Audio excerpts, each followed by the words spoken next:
Sneha. I'm a PhD scholar in College of Forestry from the Department of Silviculture and Agroforestry. ആദ്യത്തെ പോർഷനിലോട്ട് കിടക്കാം. Definition of forest. ഫോറസ്റ്റിനോട് 3 definitions തന്നിട്ടുണ്ട്. First definition പറയുന്നത് എന്താണെന്ന് വെച്ചാൽ, ഫോറസ്റ്റ് എന്ന് പറയുന്നത് ഒരു പ്ലാൻ കമ്മ്യൂണിറ്റിയാണ്. അതൊരു സസ്യശേഖരമാണ്. Predominantly of trees and other woody vegetation. ട്രീസും മരങ്ങളും അല്ലാത്ത മറ്റ് വെജിറ്റേഷനും കൂടെ കൂടിയിട്ടുള്ള ഒരു സസ്യശേഖരമാണ് ഫോറസ്റ്റ്. ഇത് unusually with a closed canopy. ഇതിനെപ്പോഴും ഒരു അടഞ്ഞ മേലാപ്പ് തന്നെ വേണമെന്ന് നിർബന്ധമില്ല. അതാണ് നമ്മുടെ ഫസ്റ്റ് ഫോറസ്റ്റ് ഡെഫിനിഷൻ പറയുന്നത്.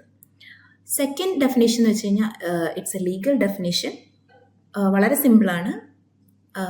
It's defined as an area proclaimed to be forest under a forest law. ഒരു ഫോറസ്റ്റ് ലോയിൽ പറഞ്ഞിരിക്കുന്ന ഒരു ഏരിയയാണ് നമ്മൾ ഫോറസ്റ്റ് എന്ന് വിശേഷിപ്പിക്കുന്നത്. മൂന്നാമത്തെ ഡെഫിനിഷൻ എന്താണെന്ന് വെച്ച് കഴിഞ്ഞാൽ, it's A very commonly used definition in forestry. It's the area set aside for the production of timber and other forest produce or maintained under a woody vegetation for certain indirect benefits. ഇത് വളരെ സിമ്പിളാണ്. എന്താണെന്ന് വെച്ച് കഴിഞ്ഞാൽ, നമ്മളൊരു area തടിയും മറ്റ് വനവിഭവങ്ങളും ഉൽപ്പാദിപ്പിക്കാൻ വേണ്ടിയിട്ട് മാറ്റിവെക്കുന്നു. അത് യൂഷ്വലി എങ്ങനെയായിരിക്കും? അതൊരു വുഡി വെജിറ്റേഷൻ്റെ അണ്ടറിലായിരിക്കും. ഓൾസോ നമുക്ക് ഈ timber and other forest produce കൂടാതെ സർട്ടൻ ഇൻഡയറക്റ്റ് ബെനിഫിറ്റ്സ് ഒക്കെ അതിൽ നിന്ന് കിട്ടും. ഇതാണ് ആ ഡെഫിനിഷൻ പറയുന്നത്. ഇൻഡയറക്റ്റ് ബെനിഫിറ്റ്സ് എന്ന് പറയുമ്പോൾ ക്ലൈമറ്റ് ചേഞ്ച് അമിലിയോറേഷൻ വരാം, ക്ലൈമറ്റ് ചേഞ്ച് മിറ്റിഗേഷൻ വരാം, അതായത് കാലാവസ്ഥ വ്യതിയാനത്തിനെ നിയന്ത്രിക്കാം, അതല്ല സോയിൽ കൺസർവേഷൻ ആവാം, മണ്ണൊലിപ്പ് തടയാനാവാം. അങ്ങനെ പല ഇൻഡയറക്റ്റ് ബെനിഫിറ്റ്സും ഫോറസ്റ്റിൽ നിന്ന് നമുക്ക് കിട്ടുന്നുണ്ട്. And this is A main important definition of forest, that's area set aside for the production of timber. അതായത് തടിയോ മറ്റ് വനവിഭവങ്ങളോ ഉൽപ്പാദിപ്പിക്കാൻ വേണ്ടി നമ്മൾ മാറ്റിവെക്കുന്ന ഒരു ഏരിയ, സെറ്റ് ഓഫ് ഏരിയ ആണ് നമ്മൾ ഫോറസ്റ്റ് എന്ന് വിളിക്കുന്നത്. ഇനി ഈ ഫോറസ്റ്റിൽ മെയിനായിട്ട് 3 ടൈപ്പ് ഓഫ് സ്പീഷീസ് ആണുള്ളത്. അതിന് നമ്മൾ principal species, accessory species and auxiliary species എന്ന് പറയും. ഇതിലിപ്പോൾ പ്രിൻസിപ്പൽ സ്പീഷീസ് എന്താണെന്ന് വെച്ച് കഴിഞ്ഞാൽ, അതാണ് വളരെ ഇമ്പോർട്ടൻ്റ് ആയിട്ടുള്ള സ്പീഷീസ്. അതായത് ഇപ്പോൾ നമ്മുടെ കാട്ടിലൊരു ഒരുപാട് സ്പീഷീസ് ഉള്ളൊരു കാട്, അവിടെ ഒരു തേക്ക് ഉണ്ടെന്ന് വിചാരിക്കുക. തേക്ക് വളരെ ഇമ്പോർട്ടൻ്റ് ആയിട്ടുള്ളൊരു ട്രീ ആണ്, ഭയങ്കര വാല്യൂ ഉള്ളൊരു ട്രീ ആണ്. അപ്പോൾ തേക്കായിരിക്കും ഇവിടുത്തെ principal species. And coming to the accessory species. Accessory species എന്ന് പറയുമ്പോൾ ഈ പ്രൈമറി സ്പീഷീസിന് തൊട്ട് താഴെ ഇമ്പോർട്ടൻസ് ഉള്ള, അതായത് ലെസ് ഇമ്പോർട്ടൻ്റ് ആയിരിക്കും when compared to primary principal species. That's accessory species. Auxiliary species എന്ന് പറയുമ്പോൾ അത് ഇൻഫീരിയർ ക്വാളിറ്റി ആയിരിക്കും. എന്ന് വെച്ച് കഴിഞ്ഞാൽ നമ്മുടെ കാടിൻ്റെ അടിത്തട്ടിലൊക്കെ കാണുന്ന ചെറിയ ചെറിയ ചെടികൾ, അങ്ങനെയുള്ള സ്പീഷീസുകളെയാണ് നമ്മൾ ഓക്സിലറി സ്പീഷീസ് എന്ന് പറയുന്നത്. ഇവിടെ ഇപ്പോൾ നമ്മൾ 3 ഡെഫിനിഷൻ പഠിച്ചു. പിന്നെ ഫോറസ്റ്റിൽ കാണപ്പെടുന്ന 3 തരം സ്പീഷീസുകളെ പഠിച്ചു. ഈ ഡെഫിനിഷൻസിൽ മൂന്നാമത്തെ ഡെഫിനിഷൻ വളരെ ഇമ്പോർട്ടൻ്റ് ആണ്. Area set aside for the production of timber and other forest produce maintained under woody vegetation for certain indirect benefits. ഇനി നമുക്ക് സെക്കൻഡ് പോർഷനിലോട്ട് പോവാം. നമ്മൾ ഫോറസ്റ്റിനെ കുറിച്ച് പഠിക്കുമ്പം പഠിച്ചിരിക്കേണ്ട ഒരു ടേമാണ് സ്റ്റാൻഡ്. സ്റ്റാൻഡ് എന്താണെന്ന് വെച്ച് കഴിഞ്ഞാൽ, it's N aggregation of trees. മരങ്ങളുടെ ഒരു കൂട്ടമാണ് സ്റ്റാൻഡ്. അതിന് കുറച്ച് കണ്ടീഷൻസും കൂടെ പറയുന്നുണ്ട്. എന്താണ്? യൂണിഫോം ഏജ് ആയിരിക്കും, കോമ്പോസിഷൻ ആയിരിക്കും, അറേഞ്ച്മെൻ്റ് ആയിരിക്കും. യൂണിഫോം കോമ്പോസിഷൻ എന്ന് വെച്ച് കഴിഞ്ഞാൽ, ഒരേ തരത്തിൽ ഒരേ സ്പീഷീസിൽ അടങ്ങിയിരിക്കുന്ന മരങ്ങളായിരിക്കും ഈ സ്റ്റാൻഡിൽ ഉണ്ടാവുക. ഒരേ ഏജിലുള്ളവരായിരിക്കും ഉണ്ടാവുക. ആൻഡ് സെയിം അറേഞ്ച്മെൻ്റ് ആയിരിക്കും നമ്മൾ ഓരോ മരം നടുന്നതിലും ഫോളോ ചെയ്തിട്ടുണ്ടാവുക. അപ്പം നമുക്ക് എന്താ, ഒരു സിംഗിൾ സ്പീഷീസ്, ഒരേ ഏജിലുള്ള സ്പീഷീസ് ഒരു പർട്ടിക്കുലർ അറേഞ്ച്മെൻറ്റ് ഫോളോ ചെയ്യുന്ന ഒരു type of aggregation of trees. ഇതിനെ നമുക്ക് ശരിക്കുള്ള കാടുകളിൽ നിന്നും വളരെ വ്യത്യാസമായിട്ട് കാണാൻ പറ്റും. അതിനാണ് നമ്മൾ സ്റ്റാൻഡ് എന്ന് പറയുന്നത്. ഈ സ്റ്റാൻഡാണ് നമ്മൾ പ്ലാന്റേഷനിൽ മെയിൻറ്റെയിൻ ചെയ്യുന്നത്. അതൊക്കെ നമുക്ക് ഫർദർ പഠിക്കുമ്പോൾ മനസ്സിലാവും.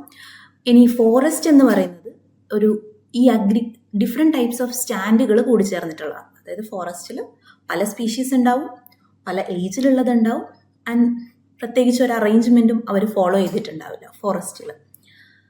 ഐ ഹോപ്പ് സ്റ്റാൻഡ് എന്ന് പറയുന്ന ടേം വളരെ ക്ലിയർ ആണെന്ന് ഞാൻ വിചാരിക്കുന്നു. അതായത് ഈ പിക്ചറിൽ പറയുന്ന പോലെ തന്നെ ഫോറസ്റ്റ് ബാക്കിൽ കാണുന്ന ഫെയ്ഡ് ആയിട്ടുള്ള പോർഷൻസ് ഫോറസ്റ്റ് ആണ്, ആൻഡ് ഫ്രണ്ടിൽ കാണുന്ന ആ ഒരു 5 ട്രീസ് അവർ സെയിം സ്പീഷീസ് ആണ്, സെയിം ഏജിലുള്ളവരാണ്, സെയിം അറേഞ്ച്മെൻറ്റിലാണ് അവർ പ്ലാന്റ് ചെയ്തേക്കുന്നത്.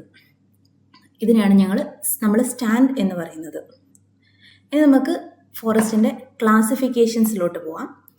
ഫോറസ്റ്റിന് 10 ക്ലാസിഫിക്കേഷൻസ് ആണ് ഇതിൽ പറയുന്നത്.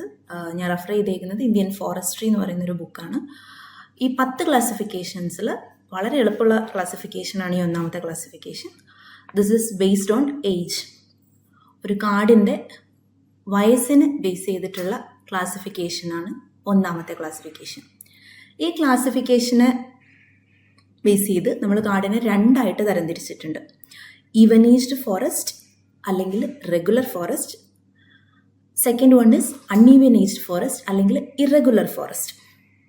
ഇനി നമുക്ക് ഈവനേജ്ഡ് ഫോറസ്റ്റിലോട്ട് വരാം. ഈവനേജ്ഡ് ഫോറസ്റ്റ് എന്ന് പറഞ്ഞാൽ ആ പേര് തന്നെ പറയുന്ന പോലെ എല്ലാ ട്രീസും ഇതിൽ സെയിം ഏജിലുള്ളതായിരിക്കും. പിന്നെ ഒരു കണ്ടീഷൻ കൂടെ പറയുന്നുണ്ട്. എന്താണ്?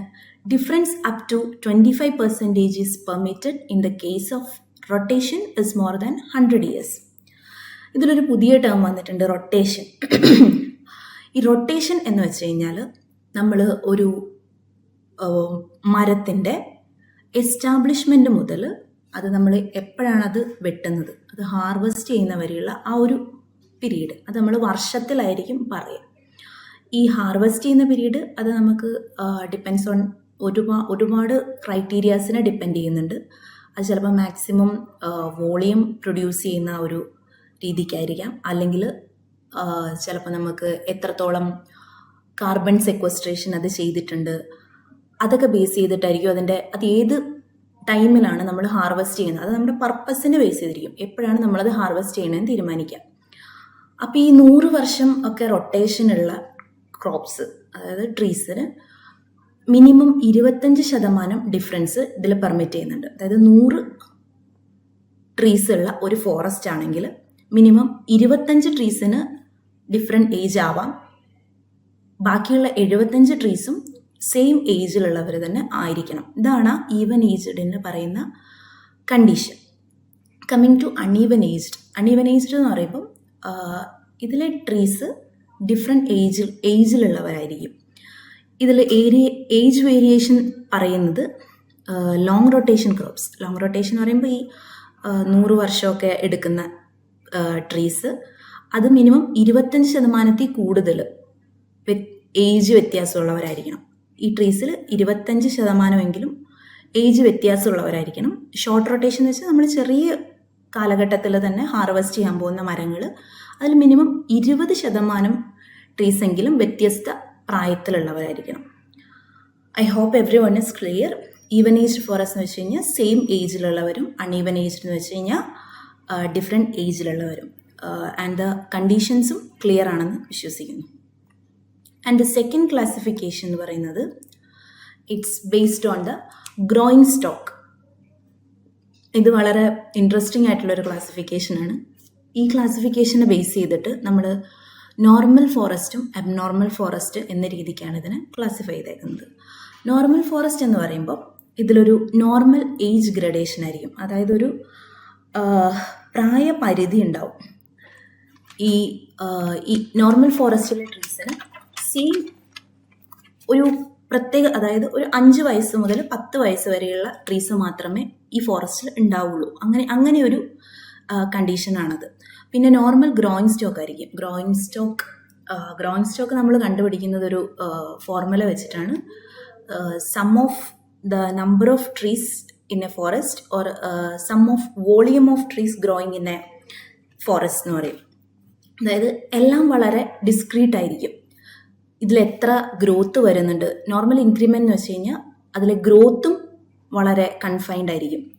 അതായത് ഇത്ര ഒരു ഏജ് ഗ്യാപ്പിലുള്ള മരങ്ങളെ അവിടെ കാണുള്ളൂ, അവിടുത്തെ മൊത്തം വോളിയം ഇത്രേ ഉണ്ടാവുള്ളൂ, അവിടുത്തെ വളർച്ച ഇത്രേ ഉണ്ടാവുള്ളൂ എന്ന് പറഞ്ഞിട്ട് നമുക്ക് വളരെ ക്ലിയർ കട്ടായിട്ട് പറയാൻ പറ്റും. ഇതാണ് നോർമൽ ഫോറസ്റ്റ് എന്ന് പറയുന്ന ഒരു കോൺസെപ്റ്റ്. ഇത് പ്യൂർലി ഒരു കോൺസെപ്റ്റാണ്. ഇങ്ങനെ ഒരു ഫോറസ്റ്റിൽ നിന്ന് നമുക്ക് വളരെ സസ്റ്റൈനബിൾ ആയിട്ട് ഈൽഡ് കിട്ടിക്കൊണ്ടിരിക്കും. അതെന്ന് വെച്ച് കഴിഞ്ഞാൽ ഈ ഒരു പ്രത്യേക പ്രായപരിധിയിലുള്ളവർ മാത്രമല്ലേ ഇതിനകത്ത് ഉണ്ടാവുള്ളൂ. അപ്പം നമുക്ക് എല്ലാ വർഷാവർഷ ഗ്യാപ്പുകളിലും അതിനെ ഹാർവെസ്റ്റ് ചെയ്യാൻ പറ്റും. ഒരു കംപ്ലീറ്റ് ഹാർവെസ്റ്റ് എന്നതിന് ഉപരിയായിട്ട് നമുക്ക് ഓരോ വർഷവും ഒരു ഇത്ര നമ്പർ ഓഫ് ട്രീസിനെ ഹാർവെസ്റ്റ് ചെയ്യാൻ പറ്റും. സോ സ്ഥിരമായിട്ട് നമുക്കൊരു ഈൽഡ് കിട്ടും. അതാണ് ഈ സസ്റ്റൈനബിൾ ഈൽഡ്. ഇത് വളരെ ഐഡിയൽ ആയിട്ടുള്ളൊരു ഫോറസ്റ്റാണ്. ഇത് നമുക്ക് കാണാൻ കഴിയില്ല, കാരണം ഇത്രയും ഐഡിയൽ ആയിട്ടുള്ള ഒരു ഫോറസ്റ്റ് നമുക്കില്ല. അബ്നോർമൽ ഫോറസ്റ്റ് എന്ന് വെച്ച് കഴിഞ്ഞാൽ it's very easy to understand. അതായത് ഇങ്ങനെയുള്ള ഒരു കണ്ടീഷൻസും അബ്നോർമൽ ഫോറസ്റ്റിൽ ഇല്ല. ഇവിടെ നമുക്ക് റെഗുലറായിട്ട് ഈൽഡ് തരാൻ പറ്റില്ല, ഒരു പ്രായപരിധിയിലുള്ള മരങ്ങൾ തന്നെയാണ് ഉള്ളത് എന്ന് പറയാൻ പറ്റില്ല, ഗ്രോയിങ് സ്റ്റോക്ക് ഒക്കെ ഡിഫറെൻ്റ് ആയിരിക്കും, ഇൻക്രിമെൻറ്റും അതായത് ഓരോ മരത്തിനും ഓരോ വളർച്ചയായിരിക്കും. നമുക്ക് ഇന്ന മരം ഇത്രയേ വളരുള്ളൂ എന്നൊന്നും ഒരു കണ്ടീഷൻ പറയാൻ പറ്റില്ല. And this is not the ideal one. ഈ കോൺസെപ്റ്റ് ക്ലിയർ ആണെന്ന് ഞാൻ വിശ്വസിക്കുന്നു. ഈ നോർമൽ ഫോറസ്റ്റ് എന്ന് പറയുന്നത് വളരെ നമുക്ക് ഇമാജിൻ ചെയ്യാൻ മാത്രം പറ്റുന്ന ഒരു ടൈപ്പ് ഓഫ് ഫോറസ്റ്റ് ആണ്. And almost all the forest are abnormal. And the third classification എന്ന് പറയുന്നത് ബേസ്ഡ് ഓൺ റീജനറേഷൻ. അതായത് നമുക്ക് നോർമലായിട്ടൊരു കാടുണ്ട്, ആ കാട്ടിൽ പിന്നീട് വരുന്ന മരങ്ങൾ അത് എങ്ങനെയാണ് പുനരുജ്ജീവിക്കുന്നത്, അതായത് എങ്ങനെയാണ് റീജനറേറ്റ് ചെയ്യുന്നത്, അതിനെ ബേസ് ചെയ്തിട്ട് രണ്ട് ഫോറസ്റ്റുകൾ പറയുന്നുണ്ട്. First one is high forest and second one is copies forest. ഈ ഹൈ ഫോറസ്റ്റ് എന്ന് പറയുന്നത് വിത്തുകൾ മുള പൊട്ടിയിട്ടുണ്ടാവുന്ന മരങ്ങൾ, അതുകൊണ്ടുണ്ടാവുന്ന ഫോറസ്റ്റ്, അതിനെയാണ് ഹൈ ഫോറസ്റ്റ് എന്ന് വിളിക്കുന്നത്. ആൻഡ് കോപ്പീസ് ഫോറസ്റ്റ് എന്ന് പറയുമ്പോൾ ഈ പിക്ചറിൽ കാണിച്ച പോലെ തന്നെ കട്ട് ഡൗൺ ചെയ്തിട്ടുള്ള വെട്ടിയ മരങ്ങൾ അല്ലെങ്കിൽ കുറ്റിച്ചെടികൾ, അതിൻ്റെ തടിയിൽ നിന്നും മുളകൾ വരും, അതിൽ നിന്നുണ്ടാവുന്ന ഫോറസ്റ്റുകളാണ് കോപ്പീസ് ഫോറസ്റ്റുകൾ. ഇപ്പം നമ്മൾ 3 ക്ലാസിഫിക്കേഷൻ പഠിച്ചു. First one is based on age, അതിനെ even aged and uneven aged എന്ന് വിളിക്കുന്നു. വളരെ സിമ്പിളായിട്ട് same age of different age എന്ന് പറയാം. ബേസ്ഡ് ഓൺ ഗ്രോയിങ് സ്റ്റോക്കിന് മെയിനായിട്ട് 3 കണ്ടീഷൻസ് ആണ് പറയുന്നത്. നോർമൽ ഏജ് ഗ്രഡേഷൻ, ഒരു പ്രത്യേക പ്രായപരിധിയിലുള്ളവർ നോർമൽ ഗ്രോയിങ് സ്റ്റോക്ക്, അതായത് ഡെഫിനിറ്റ് ടൈപ്പ് ഓഫ് ഒരു ഡെഫിനറ്റ് ആയിട്ടുള്ള ഒരു നമ്പറോ അല്ലെങ്കിൽ വോളിയമോയേ ഉണ്ടാവുള്ളൂ. പിന്നെ നോർമൽ ഇൻക്രിമെൻറ്റ്, വളർച്ചയും വളരെ കണിശമായിട്ട് മാത്രമേ ഉണ്ടാവുള്ളൂ. പിന്നെ അബ്നോർമൽ എന്ന് വെച്ച് കഴിഞ്ഞാൽ ഈ കണ്ടീഷൻസ് ഒന്നും തന്നെ ഇല്ലാത്തൊരു ഫോറസ്റ്റ്, വളരെ ഇറഗുലറായിട്ട് നമുക്ക് ഈൽഡ് തരുന്നൊരു ഫോറസ്റ്റ്.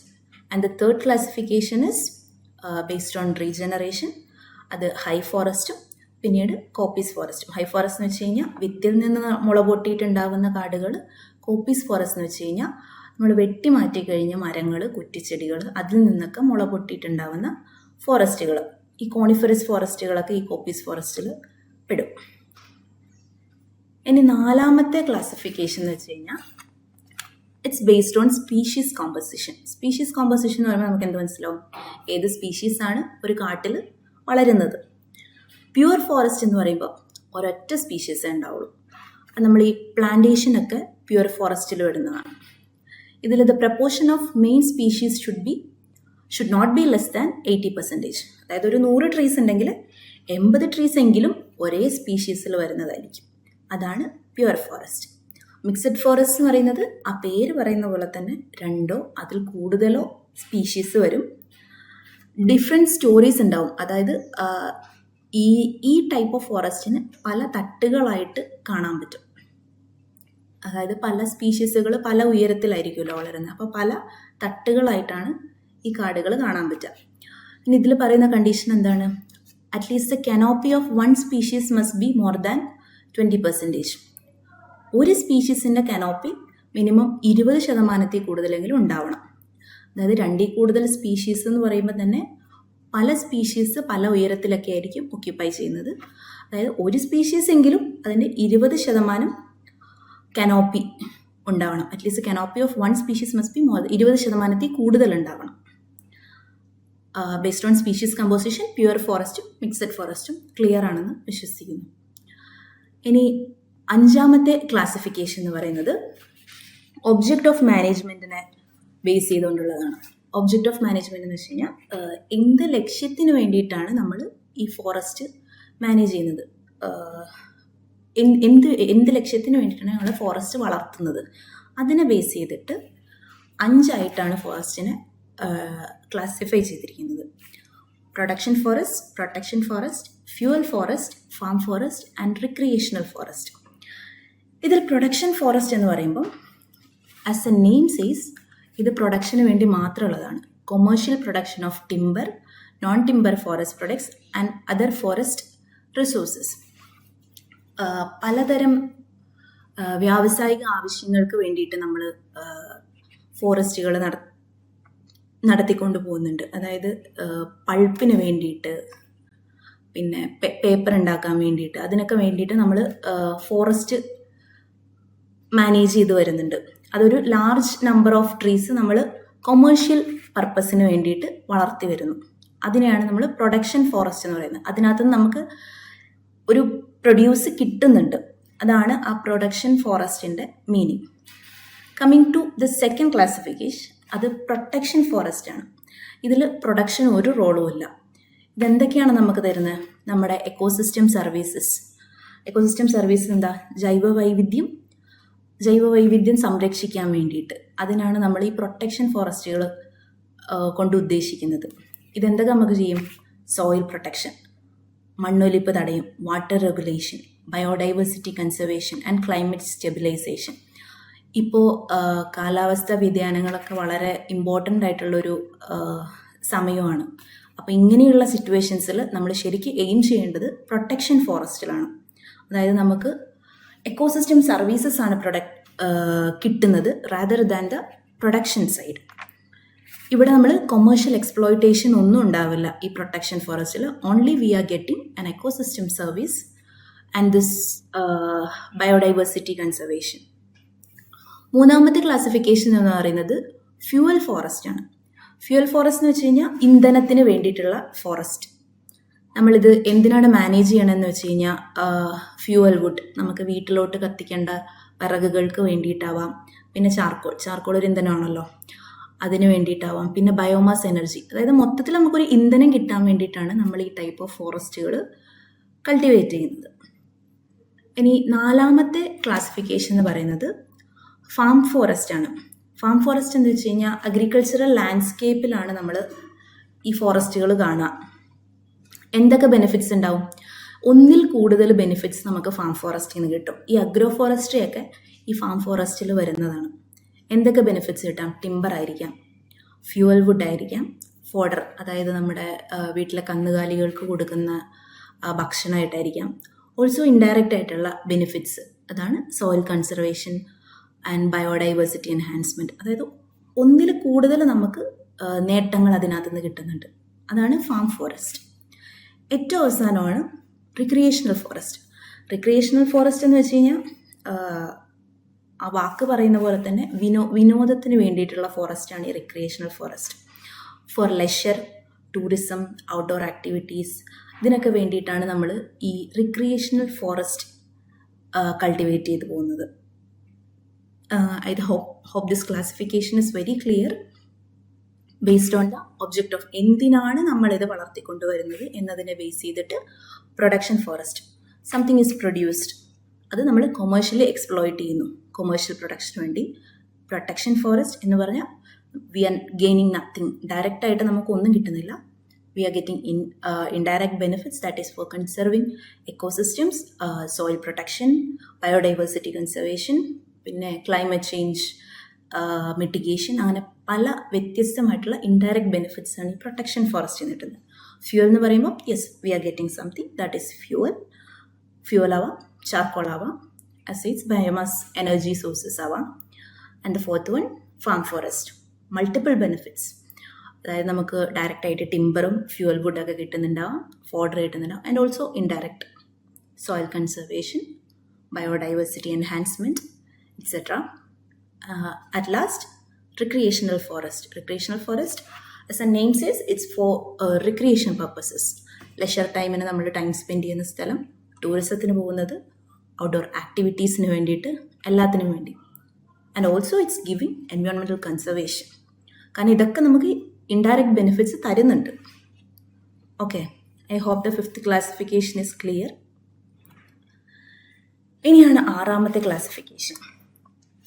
ഇത് ബേസ്ഡ് ഓൺ ഓണർഷിപ്പാണ്.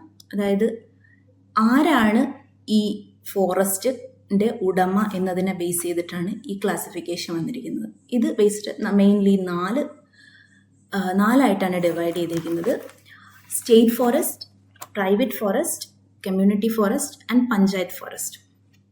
സ്റ്റേറ്റ് ഫോറസ്റ്റ് എന്ന് പറയുന്ന പോലെ എല്ലാവർക്കും അറിയായിരിക്കും, നമ്മുടെ government owned by the state. Private also everybody knows, private ആയിട്ടുള്ള ആൾക്കാർ, അതായത് നമ്മളെ പോലത്തുള്ള സിവിലിയൻസിന് ഉള്ള സ്ഥലം. നമ്മളാണ് കാട് നട്ട് വളർത്തുന്നതെങ്കിൽ, നമ്മുടെ സ്വന്തം സ്ഥലത്ത് നമ്മളാണ് കാട് നട്ട് വളർത്തുന്നതെങ്കിൽ അതൊരു പ്രൈവറ്റ് ഫോറസ്റ്റ് ആണ്. അതായത് പണ്ട് കാലത്ത് രാജാക്കന്മാർക്കൊക്കെ ഒരുപാട് കാടുകളുണ്ടായിരുന്നു, അതൊക്കെ അവരുടെ പ്രൈവറ്റ് ആയിരുന്നു, അതൊക്കെ പ്രൈവറ്റ് ഫോറസ്റ്റ് ആണ്. ഇപ്പം അത് കുറേ സ്റ്റേറ്റ് ഫോറസ്റ്റിൽ ഉൾപ്പെടുത്തിയിട്ടുണ്ട്. And third one is community forest. ഇത് വളരെ ഇമ്പോർട്ടൻ്റ് ആണ്. ഈ കമ്മ്യൂണിറ്റി ഫോറസ്റ്റിൽ എന്താണെന്ന് വെച്ച് കഴിഞ്ഞാൽ, ഈ ഫോറസ്റ്റ് ഓൺ ചെയ്യുന്നത് ഒരു സെർട്ടൈൻ ടൈപ്പ് ഓഫ് കമ്മ്യൂണിറ്റി ആയിരിക്കും. May be villages or towns, അല്ലെങ്കിൽ ഒരു പ്രത്യേക tribal authority, local government or ഇതിൽ നിന്ന് കിട്ടുന്ന പ്രൊഡ്യൂസും അവർ തന്നെയായിരിക്കും എടുക്കുക. ആ ഒരു കമ്മ്യൂണിറ്റിയിലെ മെമ്പേഴ്സ് തന്നെയായിരിക്കും അത് എടുക്കുക. ഇതിന് എക്സാമ്പിൾ പറയുന്നത് സേക്രഡ് ഗ്രൂവ്സ്, അതായത് നമ്മുടെ നാട്ടിൽ കാണപ്പെടുന്ന സർപ്പക്കാവുകൾ, ഇതൊക്കെ കമ്മ്യൂണിറ്റി ആണ് സംരക്ഷിച്ചു പോകുന്നത്. അങ്ങനെ ഈ ഫോട്ടോ കണ്ടു കഴിഞ്ഞാൽ നിങ്ങൾക്ക് ഒരു പണ്ട് കാലത്ത് നടന്ന ഒരു എൻവയോൺമെൻറ്റൽ മൂവ്മെൻ്റ് ആണ് ഓർമ്മ വരിക. I know that's Chipko movement. 1973 നടന്ന ചിപ്കോ മൂവ്മെൻറ്റ്. അത് എവിടെ വെച്ചാണ് നടന്നത്? ഉത്തരാഖണ്ഡിലായിരുന്നു. ഉത്തരാഖണ്ഡിലെ ചമോലി ഡിസ്ട്രിക്റ്റ്, അതിപ്പോൾ ഒരു ഉത്തർപ്രദേശിൻ്റെ പാർട്ടാണ്.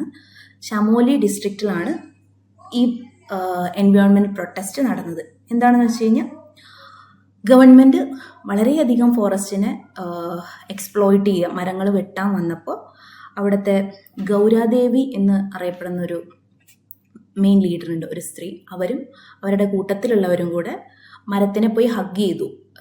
ചിപ്കോ എന്ന് പറയുന്ന വാക്ക് ഹിന്ദിയിലുള്ള വാക്കാണ്. അതിൻ്റെ മീനിങ് തന്നെ ടു ഹഗ് എന്നാണ്. ഒരു മരത്തിനെ പോയി ഹഗ് ചെയ്ത് അങ്ങനെയാണ് ആ പ്രൊട്ടസ്റ്റ് മുന്നോട്ട് പോയത്. പിന്നീട് 1980 ആകുമ്പോഴത്തേക്ക് പ്രൈം മിനിസ്റ്റർ ഇന്ദിരാഗാന്ധി പിന്നീട് അവിടെ ഒരു 15 years ഓഫ് ബാൻ കൊണ്ടുവന്നു. പിന്നീട് മരങ്ങൾ മുറിക്കാൻ പാടില്ല അടുത്ത 15 വർഷത്തേക്ക്. അതായത് അത്രയധികം അവിടുത്തെ ഫോറസ്റ്റ് ബ്രേക്ക് ഡൗൺ ആയിപ്പോയി. അതുകൊണ്ട് പിന്നീട് അവിടെ ഒരു ബാൻ കൊണ്ടുവന്നു. അതുപോലെ തന്നെ ഒരു കമ്മ്യൂണിറ്റിയാണ് ബിഷ്ണോയ് കമ്മ്യൂണിറ്റി. ബിഷ്ണോയ് കമ്മ്യൂണിറ്റി എന്ന് വെച്ച് കഴിഞ്ഞാൽ രാജസ്ഥാനിലുള്ളൊരു കമ്മ്യൂണിറ്റിയാണ്. ഇവരെന്ന് വെച്ച് കഴിഞ്ഞാൽ പഴയ കാലത്ത് രാജാക്കന്മാർ വളരെയധികം എക്സ്പ്ലോയിറ്റ് ചെയ്തിരുന്നു കാട്. അവർ കാടുകൾ വളരെയധികം മുറിച്ചിരുന്നു. ഇവരെ കമ്മ്യൂണിറ്റിക്ക് വളരെ ഇമ്പോർട്ടൻ്റ് ആയിട്ടുള്ളൊരു ട്രീ ആണ് ഖെജ്രി എന്ന് പറയുന്ന ഒരു ട്രീ. ഖെജ്രി സയൻറ്റിഫിക് നെയിം അതിൻ്റെ പ്രൊസോപ്പിസ് സിനറേറിയ എന്നാണ്. ഖെജ്രി ട്രീ, അതിനെ അവർ വളരെ അൺകൺട്രോൾഡ് ആയിട്ട് വെട്ടി നശിപ്പിക്കാൻ തുടങ്ങി.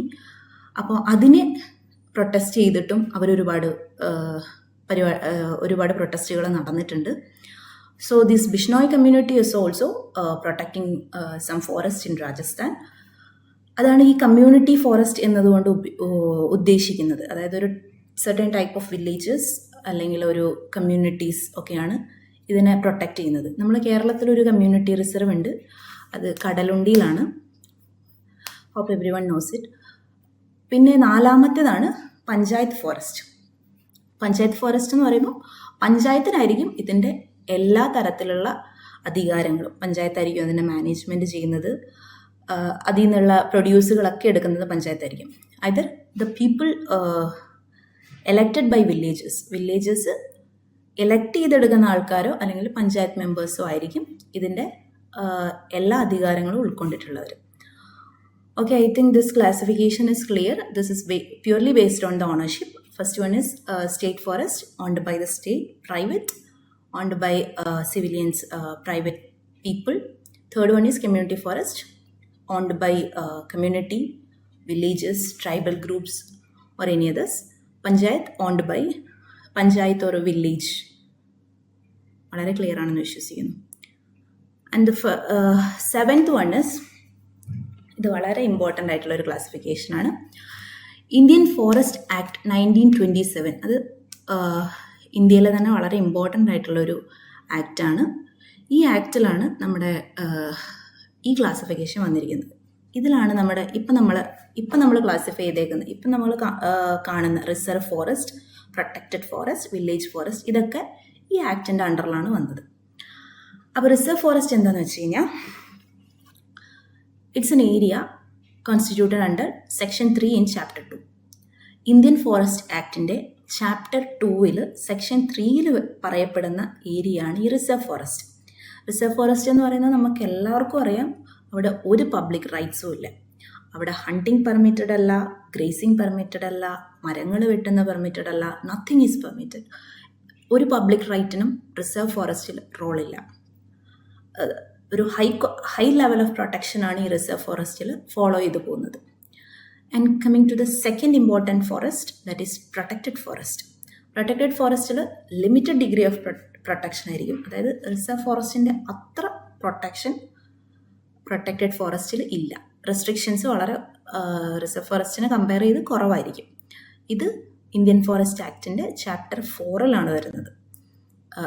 വളരെ ഇമ്പോർട്ടൻറ്റ് പോയിൻ്റ് ആണ്. ഈ ചാപ്റ്റർ 4 പ്രൊട്ടക്റ്റഡ് ഫോറസ്റ്റ് വരുന്നത്. ഇവിടെ പെർമിസിബിൾ ആയിട്ടുള്ള കാര്യം എന്താണെന്ന് വെച്ച് കഴിഞ്ഞാൽ, ട്രൈബൽ കമ്മ്യൂണിറ്റീസ്, അതായത് ഫോറസ്റ്റിൻ്റെ ഫ്രിഞ്ച് ഏരിയാസ്, ഫോറസ്റ്റിനടുത്തു കിടക്കുന്ന ഏരിയാസിൽ താമസിക്കുന്നവർക്ക് കന്നുകാലികളെ മേയ്ക്കാൻ വേണ്ടിയിട്ട് കാട്ടിൽ പോകാൻ പറ്റും. കന്നുകാലികളെ മേയ്ക്കാനും പിന്നെ ചെറിയ ഫയർവുഡ് കളക്ഷൻസ്, അതായത് അവർക്ക് മരങ്ങളൊന്നും വെട്ടാൻ പറ്റില്ല, പക്ഷേ ഈ ഒടിഞ്ഞു വീണിട്ടുള്ള മരങ്ങൾ അതൊക്കെ അവർക്ക് ഫയർവുഡ് പർപ്പസിന് വേണ്ടിയിട്ട് കളക്ട് ചെയ്യാം. ഇങ്ങനെയുള്ള ചെറിയ ചെറിയ കാര്യങ്ങളൊക്കെ പെർമിസിബിൾ ആണ് ഇവിടെ പ്രൊട്ടക്റ്റഡ് ഫോറസ്റ്റിൽ. But in reserve forest nothing is permitted, no public rights are allowed there. പിന്നെ തേർഡ് ക്ലാസിഫിക്കേഷൻ എന്ന് പറയുന്നത് village forest. Village forest Indian forest ആക്ടിൻ്റെ ചാപ്റ്റർ 3 വരുന്ന ഫോറസ്റ്റാണ് വില്ലേജ് ഫോറസ്റ്റ്. ഇത് സ്റ്റേറ്റ് ഫോറസ്റ്റ് തന്നെയാണ്, which is assign to the village community. ഇതിൽ ആണ് നമ്മുടെ ജോയിൻറ്റ് ഫോറസ്റ്റ് മാനേജ്മെൻ്റ് ഒക്കെ വരുന്നത്. അതായത് കാടിൻ്റെ അടുത്തുള്ള വില്ലേജസിലുള്ള ആൾക്കാരെ ഫോറസ്റ്റ് മാനേജ്മെൻറ്റിന് വേണ്ടിയിട്ട് ഫോറസ്റ്റ് ഡിപ്പാർട്ട്മെൻറ്റ് തന്നെയാണ് ഉപയോഗിക്കുന്നത്. ഇത് വളരെ ഇമ്പോർട്ടൻ്റ് ആയിട്ടുള്ളൊരു ക്ലാസിഫിക്കേഷനാണ്. ഒന്നുകൂടെ പറയാം, ലീഗൽ ക്ലാസിഫിക്കേഷൻ 3 ഡിവൈഡ് ചെയ്തിരിക്കുന്നു. Reserve forest high degree of പ്രൊട്ടക്ഷനാണ്. ഇത് കംപ്ലീറ്റ്ലി മാനേജ് ചെയ്യുന്നത് ഫോറസ്റ്റ് ഡിപ്പാർട്ട്മെൻ്റ് ആണ് under the section 3 in chapter 2 of Indian forest act 1927. ഇവിടെ ഒരു തരത്തിലുള്ള പബ്ലിക് റൈറ്റ്സും അലൗഡ് അല്ല, ഗ്രേസിങ് അലൗഡ് അല്ല, പോച്ചിങ് അലൗഡ് അല്ല, മൃഗങ്ങളെ വേട്ടയാടൽ അലൗഡ് അല്ല. Nothing is permissible in this reserve forest. Coming to protected forest, reserve forestൻ്റെ അത്ര റെസ്ട്രിക്ഷൻസ് ഇല്ല. ഇവിടെ ലിമിറ്റഡ് ഡിഗ്രി ഓഫ് പ്രൊട്ടക്ഷൻ ആണുള്ളത്. ഗ്രേസിങ് അലൗഡ് ആണ്, simple collection of fuel woods allowed ആണ്. Coming under chapter 4 of Indian forest act 1927. Third one is village forest. Village forest എന്ന് വെച്ച് കഴിഞ്ഞാൽ സ്റ്റേറ്റ് ഫോറസ്റ്റ് തന്നെയാണ്, assign to village community. Coming under chapter 3 of Indian forest act 1927. Joint forest management വന്നത് ഈ village ഫോറസ്റ്റിൻ്റെ അണ്ടറിലാണ്. And this is the system of classification. Last വരുന്ന 8, 9, 10 classifications ആണിത്. System of classification. First one is botanical classification of forest, പിന്നെ climatic classification. Third one is ecological classification. ഇത് വളരെ സിമ്പിളാണ്.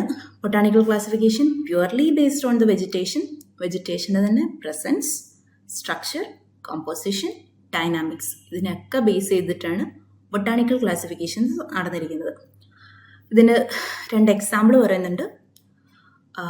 ഓർത്ത് വയ്ക്കാൻ പറ്റുവാണെങ്കിൽ ഓർത്ത് വയ്ക്കുക. Fosberg and Webb classification of forest. And the second one is climatic classification of forest. ഇത് ബേസ്ഡ് ഓൺ ക്ലൈമറ്റിനെ ബേസ് ചെയ്തിട്ടാണ് ഈ ക്ലാസിഫിക്കേഷൻ വരുന്നത്. ക്ലൈമറ്റിൽ തന്നെ ടെമ്പറേച്ചറിനാണ് വളരെയധികം importance. Temperature in association with or without other factors. ടെമ്പറേച്ചറിൻ്റെ കൂടെ നമുക്ക് വേണമെങ്കിൽ ഹ്യൂമിഡിറ്റി നോക്കാം, ട്രാൻസ്പിറേഷൻ നോക്കാം, ഇവാപ്പോ ട്രാൻസ്പിറേഷൻ നോക്കാം. അങ്ങനെ ഏത് ഫാക്ടറിൻ്റെ കൂട്ടിയിട്ടാണെങ്കിലും കൂടാതെ ആണെങ്കിലും ഉള്ള ക്ലാസിഫിക്കേഷനാണ് ഈ ക്ലൈമറ്റിക് ക്ലാസിഫിക്കേഷൻ. ഇതിന് 4 എക്സാമ്പിൾ പറയുന്നുണ്ട്. Schimper classification, Koppen classification, Paterson classification and Thornthwaite classification. ഇതൊക്കെ ഇമ്പോർട്ടൻ്റ് ആയിട്ടുള്ള ക്ലാസിഫിക്കേഷനാണ്, പക്ഷേ എല്ലാമൊന്നും നമുക്ക് ഡീറ്റെയിൽഡ് ആയിട്ട് പഠിക്കണ്ട. പിന്നെയുള്ളത് last one, which is the most widely accepted classification. അതാണ് എക്കോളജിക്കൽ ക്ലാസിഫിക്കേഷൻ ഓഫ് ഫോറസ്റ്റ്. അതെന്താണെന്ന് വെച്ച് കഴിഞ്ഞാൽ ഈ ക്ലൈമറ്റിനെ കുറിച്ചും ക്ലൈമറ്റും വെജിറ്റേഷനും രണ്ടും അറ്റ് എ ടൈം നമ്മൾ ഇതിൽ കൺസിഡർ ചെയ്യുന്നുണ്ട്. അങ്ങനെയാണ് നമ്മൾ ഫോറസ്റ്റിനെ ക്ലാസിഫൈ ചെയ്തിരിക്കുന്നത്. ഇതാണ് വളരെ അക്സെപ്റ്റഡ് ആയിട്ടുള്ള ക്ലാസിഫിക്കേഷൻ. ആൻഡ് ഇതിൻ്റെ എക്സാമ്പിളാണ് Gaussen classification and Champion and Smith classification. ഇത് വളരെ ഇമ്പോർട്ടൻ്റ് ആയിട്ട് ഓർത്തിരിക്കേണ്ട ക്ലാസിഫിക്കേഷനാണ് ചാമ്പ്യൻ ആൻഡ് സ്മിത്ത് ക്ലാസിഫിക്കേഷൻ. അത് നമ്മൾ വളരെ ഡീറ്റെയിൽ ആയിട്ട് പറയുന്നുണ്ട്. ഇൻ ഇന്ത്യ നമ്മൾ ഫോളോ ചെയ്യുന്നത് ചാമ്പ്യൻ ആൻഡ് സ്മിത്ത് ക്ലാസിഫിക്കേഷനാണ്. I hope everything is clear. ഈ സിസ്റ്റം ഓഫ് ക്ലാസിഫിക്കേഷനിൽ 3 ടൈപ്പ് ക്ലാസിഫിക്കേഷനാണ് പറയുന്നത്. Botanical classification, climatic, ecological. ബൊട്ടാണിക്കലിൽ വെജിറ്റേഷനാണ് ഇമ്പോർട്ടൻസ് കൊടുക്കുന്നത്. ക്ലൈമറ്റിൽ ക്ലൈമറ്റ് ഫാക്ടേഴ്സ്, അതായത് temperature along with humidity, precipitation, transpiration, everything ആണ് ഉൾപ്പെടുത്തിയിരിക്കുന്നത്. എക്കോളജിക്കൽ ക്ലാസിഫിക്കേഷനിൽ ക്ലൈമറ്റും ഇൻക്ലൂഡഡ് ആണ്, വെജിറ്റേഷനും ഇൻക്ലൂഡഡ് ആണ്. ഇതിൽ ചാമ്പ്യൻ ആൻഡ് സ്മിത്ത് ക്ലാസിഫിക്കേഷൻ ഒട്ടും മറക്കാതെ ഓർത്ത് വയ്ക്കണം. അതിനെക്കുറിച്ച് നമ്മൾ കുറച്ചുകൂടെ ഡീറ്റെയിൽ ആയിട്ട് അടുത്ത ക്ലാസ്സിൽ പറയും.